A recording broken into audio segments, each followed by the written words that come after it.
Pakistan defence analysis में खुशामदीद।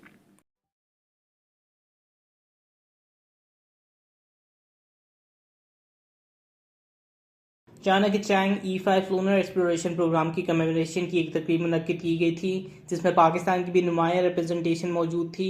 I believe इसमें Sparco के रिप्रेजेंटेटिव ने शिरकत की है और आई रियली वंडर कि स्पेस एक्सप्लोरेशन के अंदर और इस चैंग E5 के डेवलपमेंट प्रोग्राम में पाकिस्तान ने किस किस्म की कॉन्ट्रीब्यूशन प्ले की है। ऑल्दो मौजूदा हालात को देखते हुए ऐसा लगता तो नहीं है कि स्पार्को ने कोई बड़ी कॉन्ट्रीब्यूशन प्ले की होगी, बट स्टिल ये एक अच्छी अचीवमेंट आप इसे कह सकते हैं।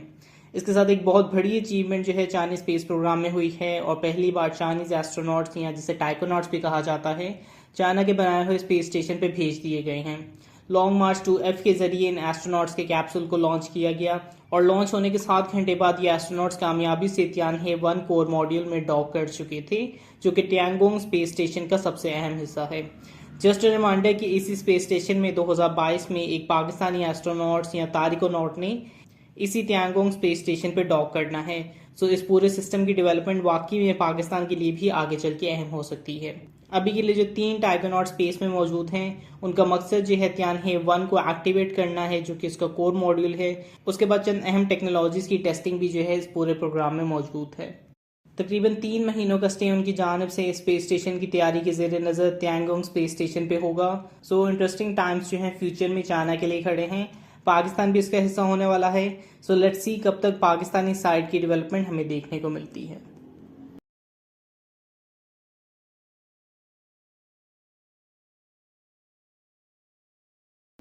HBO मैक्स के लिए प्राइम मिनिस्टर इमरान खान ने एक इंटरव्यू रिकॉर्ड किया है, जिसमें प्राइम मिनिस्टर इमरान खान के इंटरव्यू का एक टीजर रिलीज किया गया है, जो कि अफगानिस्तान के खिलाफ पाकिस्तान की जानिब से बेसिस फराहम करने के हवाले से है। सो बजाय कि मैं इस हवाले से कोई बात करूं, आई गेस हम वो एक स्क्रिप्ट देख लेते हैं जिसमें प्राइम मिनिस्टर इमरान खान जो हैं अफगानिस्तान के खिलाफ पाकिस्तान से बेसिस इस्तेमाल करने के हवाले से बात कर रहे हैं।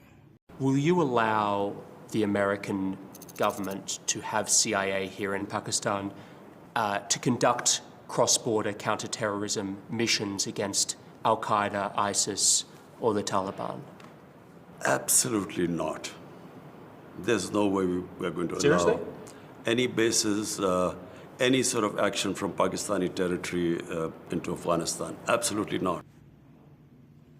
ना प्राइम मिनिस्टर इमरान खान ने जो अल्फाज कहे हैं वो कितनी हद तक पूरे होते हैं इसकी गारंटी तो कोई भी नहीं दे सकता, क्योंकि जियोपॉलिटिकल डायनामिक्स ऐसी होती हैं कि इंटरेस्ट की बेसिस पे कभी भी कुछ भी मुमकिन होता है। और इसके अलावा माजी में हमारी टॉप लीडरशिप ने एक चीज़ का वादा करके बाद में इंटरनेशनल प्रेशर के अगेंस्ट अपने घुटने टेक दिए थे। और नो डाउट कि प्राइम मिनिस्टर इमरान खान पे भी बहुत प्रेशर होगा इस तमाम सूरत हाल के हवाले से, लेकिन देयर इज़ अ फीलिंग कि प्राइम मिनिस्टर इन फैसलों पे स्टिक करने वाले हैं।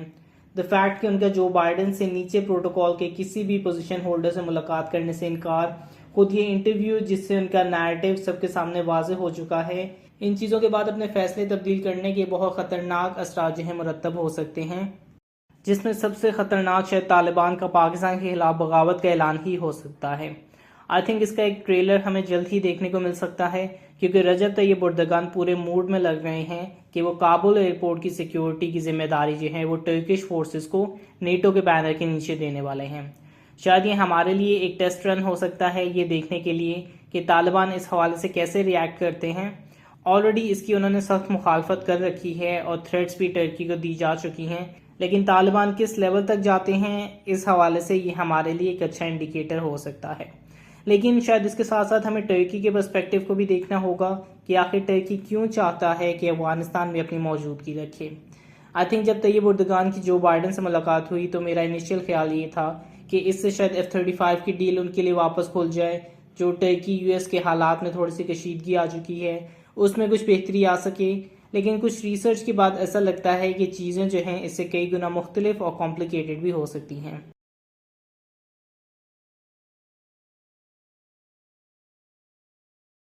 टर्किश पॉलिटिकल एनालिस्ट के मुताबिक और जितना मैं समझ सका हूँ, बेसिकली अफगानिस्तान एक बहुत ही इंपॉर्टेंट, एक बहुत ही सेंसिटिव इलाका है, जहाँ पे अब जो लग रहा है वो बेसिकली ये है कि इवेंचुअली तालिबान जो है काबुल पे अपना कब्जा कर लेंगे।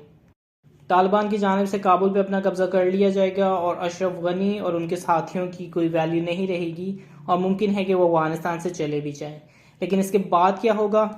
वेल, हालांकि लोग इस पे अभी बात नहीं कर रहे हैं, लेकिन इस चीज़ का बहुत ऑलमोस्ट 80 से 90% चांस है कि सिविल वॉर के तमाम मामला जो हैं इसके बाद होने वाले हैं। मॉडरेट्स और तालिबान में जो है संगीन क्लैशेस हो सकते हैं।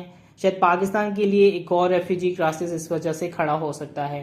सो टर्किश अप्रोच ये है कि एक hybrid Pakistan Turkish presence Afghanistan में कायम की जा सके, जिसका नतीजा ये हो सकेगा कि जो उस वक्त पे कॉन्फ्लिक्टिंग पार्टीज होंगी उन दोनों की ज़रूरियात को, दोनों के जो कॉन्फ्लिक्ट्स हैं या आइडियाज़ हैं, उन्हें ये पाकिस्तान टर्क पावर जो है ये बैलेंस कर सकेगी। इसमें पाकिस्तान या टर्की की कोई पावर्स या अथॉरिटीज़ डायरेक्टली वहाँ पे मौजूद नहीं होंगी, यानी कि अथॉरिटेटिव फिगर वहाँ पे मौजूद नहीं होगी, लेकिन बिहाइंड द सीन्स इस हाइब्रिड पावर की प्रेजेंस जो है मौजूद होगी। और थस आप सब अंदाज़ा लगा सकते हैं कि इसके कितने फ़वाइद हो सकते हैं। अफगानिस्तान एक तरह से पाकिस्तान की एक्सटेंशन बन सकता है और ट्रेड और हर चीज़ में आपकी अथॉरिटी जो है कई गुना ऊपर जा सकती है। आप इसे फिर से ऑटोमन एम्पायर को शुरू करने की कोशिश भी कह सकते हैं या जो मर्जी अल्फाज इसके लिए इस्तेमाल करना चाहें, लेकिन इस पूरी आइडियोलॉजी में सबसे बड़ा फ्लॉ ही ये है कि अफगानिस्तान पे कोई फॉरेन प्रेजेंस कायम नहीं रह सकती है। ये यूएसए या सोवियत यूनियन की बात नहीं है, बल्कि हज़ारों सालों से यही केस रहा है। ऑफ कोर्स मैं इस चीज़ को भी डिनाई नहीं कर सकता कि ऐसा कभी भी नहीं होने पाएगा और कभी कोई अफगानिस्तान पे अपना इन्फ्लुएंस कायम नहीं कर पाएगा, लेकिन जो सबसे लेटेस्ट तालिबान के बयान हैं उन्होंने वाजे कर दिया है टर्की को मुखातिब करते हुए कि टर्की एक इस्लामिक मुल्क को इतनी संगीन गलती नहीं करनी चाहिए, और अगर किसी वजह की बना पे गैर मुल्की लोगों ने अफगानिस्तान में मिलिट्री पावर बनने की कोशिश की तो अफगानिस्तान जो है अपने खून के साथ लड़ेगा। थर्स ये एक बहुत बड़ा रिस्क जो है टर्की की जानिब से उठाया जाने वाला है। अब क्या टर्की को ये रिस्क उठाना चाहिए? कमेंट करके आप अपनी राय का इजहार जो है हमें ज़रूर कर सकते हैं।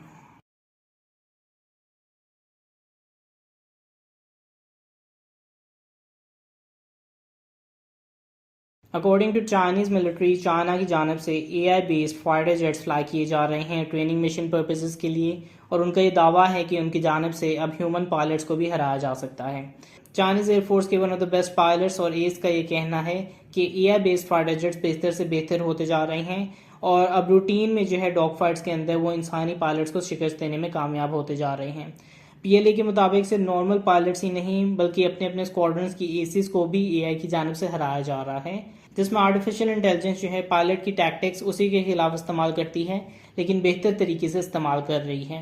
अभी ये कंफर्म नहीं किया गया है कि AI को पूरी तरह से चाइनीज़ एयरफोर्स की जानब से इस्तेमाल किया जाएगा कि नहीं, लेकिन किसी कैपेसिटी में एज अ सपोर्टिंग रोल शायद इसको ज़रूर इस्तेमाल में लाया जाएगा।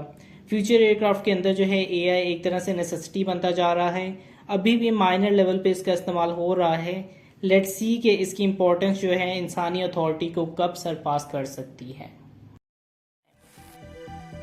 लाइक सब्सक्राइब, और अगर आपको कोई फीडबैक है तो कमेंट बॉक्स में डालिए। तब तक के लिए पीस आउट। पाकिस्तान जिंदाबाद।